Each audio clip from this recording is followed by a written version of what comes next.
Well, I thought we were unselfish, we competed, and we were really connected. And I think, getting the win, it's a really good win because it was an affirmation of those things. Obviously some things that we can do better. That's usually the case. But it was a really good effort on all those three levels as much as anything. And we talked about that, prior to the game, where we can see improvement. And that really helped our execution. I thought Trey and DJ playing off each other late, they were poised, and we were able to defend late. Just the start of the game with the first half, just how they were crashing the offensive glass. What were you seeing from them that made it so much easier for them to kind of get some of those offensive boards? Well, I'm not letting our guys off the hook, but when Clint gets switched out onto Blancaro, and I thought we really made him work. Our back line in the glass isn't 6'9", 6'11", 6'8", whatever it was. They're big. And, and they cut because he's in an isolation situation in the back down. And, I thought, O did a great job guarding him, all our guys who was on him. JJ had a couple contests that were really good. Thought we did a good job of defending him. And those shots, they know he's shooting them, and they crash. And it's something we got to stay committed to.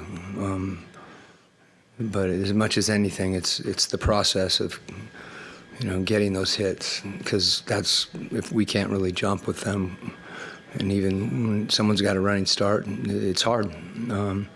But that's where we competed and got more familiar with the way that they were going to the glass as the game went on.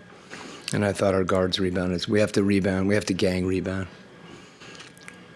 Obviously, it works out with DeJounte's shot. What was the thought process after Paolo's three to not call a timeout and just let it play out? Yeah, that's always the debate. So, you call timeout and the defense gets set, they substitute. And DJ awarded that confidence, and happy for him. It was contested. That's a shot he can make, and he did. It was more significant to me even prior to that, the last 5 minutes, with those two guys playing pick and roll, and Trey pick and roll, playing pick and roll with JJ. I thought we were able to manufacture some good shots. And, Trey puts so much pressure on you when he drives, and he got to the line, and he got fouled. Coach, I know you briefly mentioned him, but with Onyeka kind of closing out the game in those minutes, what do you like from him? I know he had that foul, but just what do you like seeing out of him in those minutes?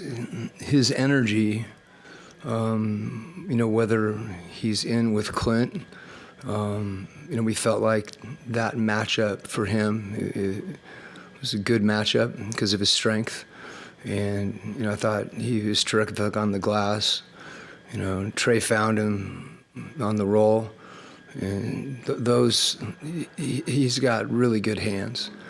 And, you throw it up to him, even if he doesn't dunk it, he catches it, comes down, and goes up strong. So we felt that, that made sense and wanted to get him out in the early part of the middle part of the fourth so that we could finish with him. That's always hard. Those two guys, the way they support each other is really good, and it's unique. In a game where it's so close like that, it's a possession battle, and you lose you have 23 turnovers to the Orlando's 13. How do you overcome that, or what do you attribute that to? We did, I think. But that's obviously an area that we want to take care of the ball better. Some of them, you get Isaac out there, he spreads out. You get Blancaro out there. Even Joe Ingles is 6'8". Fultz is 6'7". Suggs is big at 6'4". They're big. And, it takes a little getting used to that, and you have to adjust. But some of the angles on your passes, they're able to distort those. Some of the times you throw a lob, if they're playing the pass, they can tip it. So obviously, look at that. I think our players know that. It wasn't time to remind them of their turnovers tonight. And we can do that later. Okay, thank you. All right.